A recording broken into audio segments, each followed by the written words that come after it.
Bonjour tout le monde, ravi de vous retrouver aujourd'hui dans une nouvelle vidéo qui dit bien évidemment un nouveau cours et une nouvelle définition. Aujourd'hui, avant de commencer notre cours, j'ai l'honneur de remercier tous les gens qui m'ont encouragé à créer la chaîne et sur laquelle ils m'ont écrit quelques appréciations, quelques remarques encourageantes, bien sûr, que je trouve vraiment encourageante que je prends en considération, bien sûr.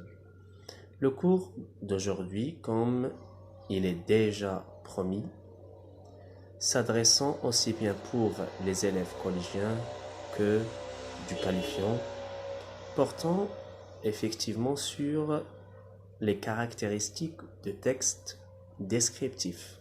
Avant, j'ai déjà lancé le cours concernant les caractéristiques du texte narratif. Maintenant, en passant à une autre définition, à une autre analyse, en l'occurrence l'analyse du texte descriptif. Avant, bien évidemment, d'enchaîner l'interprétation du cours, j'aspire bien sûr à vous donner une simple définition sur la description. Qu'est-ce que l'on entend dire par décrire quelque chose? C'est donner des caractérisations, que ce soit à un objet, une personne ou un lieu. Alors, donc il y a trois critères à respecter. Alors, il y a un objet, un lieu ou bien une personne. Ou qui dit une personne dit automatiquement le portrait moral et physique. C'est-à-dire, quand on veut décrire une personne, elle est longue, large, exemple.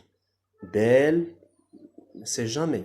Mais morale, vexée, il est là dans un état d'irritation, il s'énerve facilement, il est de bonne humeur, c'est ce qu'on appelle la description sur le plan psychologique et mental. Très bien.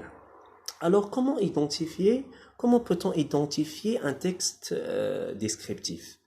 On l'identifie tout simplement par des critères morphosyntaxiques, bien évidemment, à savoir des adjectifs, belle, long, large, étroit, propre, et ainsi de suite.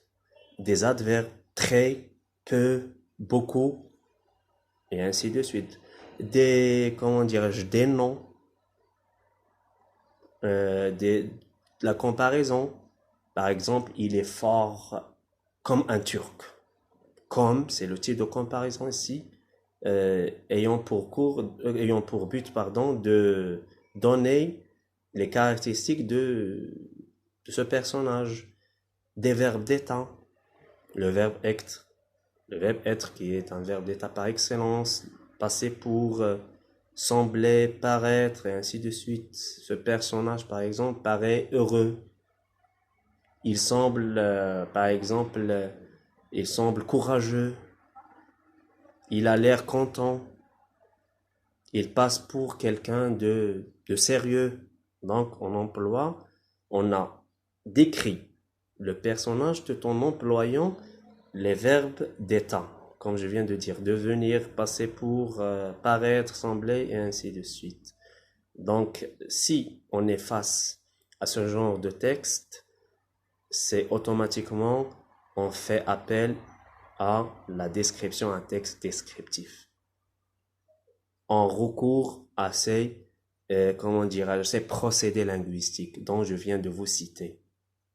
Bon, l'adjectif, les verbes d'état, la comparaison, c'est-à-dire on compare quelque chose par quelque chose. Quand on a un comparé en comparant. Les adverbes, il est trop long. Donc, on a décrit quelque chose, il est trop long. La ville de Khmisset est tellement pittoresque. Tellement adverbe, pittoresque, adjectif. Donc, on a décrit la ville de Khmisset tout en recourant à ces procédés linguistiques. Voilà. Et bien évidemment, il ne faut pas oublier les temps verbaux. à savoir l'imparfait. Quand on veut décrire quelque chose dans le passé, on fait appel à l'imparfait.